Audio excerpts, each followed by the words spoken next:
స్వల్పచనమగు ఇశ్రాయేలు భయపడకుడి, కక్కులు పెట్టబడి పదునుగల క్రొత్తదైన నురిపిడి మ్రానుగా నేను నియమించి ఉన్నాను. యెషయా గ్రంథము 41వ అధ్యాయం 14-15 వచనాలు. పురుగు పదునైన పళ్ళు ఉన్న ఒక పరికరం. రెండింటి మధ్య ఎంత తేడా! పురుగు చాలా అల్పమైనది, రాయి తగిలితే గాయపడుతుంది, నడిచే వాళ్ళ కాళ్ళ క్రింద పడి నలిగిపోతుంది. అయితే ఈ నురిపిడి మ్రాను, ఇది నలగొడుతుంది గాని తానెప్పుడూ నలగదు. ఇది రాయి మీద లోతుగా గుర్తులు పెట్టగలదు.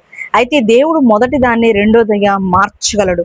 పురుగులాగా బలహీనంగా ఉన్న మనిషిని గాని జాతిని గాని తన ఆత్మశక్తితో దృఢపరచి ప్రపంచ చరిత్రలో తన స్థానాన్ని అందరికీ ఎత్తి చూపించగలిగేలా చేస్తాడు. కాబట్టి పురుగు నిరుత్సాహపడకూడదు.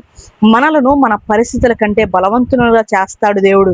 ఆ పరిస్థితులను మనకు క్షేమకారకాలుగా మలుస్తాడు. వాటన్నిటినీ మన ఆత్మకి ఉత్ప్రేరకలుగా చేసుకోవచ్చు. చిమ్మ చీకటి లాంటి నిరాశను నలగొట్టి దానిలో ఉన్న బంగారపు ఆభరణాలను తీసుకోవచ్చు.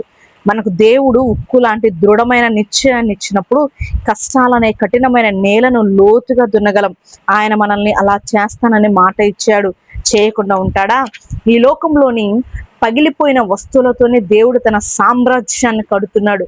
మనుషులైతే బలవంతుల్ని, విజయాలు సాధించిన వాళ్ళని, దృఢకాయుల్ని తమ రాజ్యాలను కట్టుకునేందుకు ఎన్నుకున్నారు. అయితే మన దేవుడు పరాజితులకు దేవుడు. లోకంలో విరిగిపోయిన ఆత్మలతో పరలోకం నిండుతుంది. వాడిపోయిన ప్రతి కొమ్మను ఆయన తిరిగి పచ్చగా కలకల్లాడేలా చేస్తాడు. దుఃఖంతోనూ శ్రమతోనూ చితికిపోయిన ప్రతి జీవితాన్ని స్తుతి సంగీతం వినిపించే వీణగా తయారు చేస్తాడు. ఇహలోకపు అతి నికృష్టమైన ఓటమిని ఆయన పరలోకపు మహిమగా మార్చగలడు. నన్ను అనుసరించు, నిన్ను సరిచేస్తాను, నా మాటలు పలికిస్తాను, నా కరుణకు పాత్రుడిగా చేస్తాను, ఈ ధరణికి సహాయకుడిగా చేస్తాను.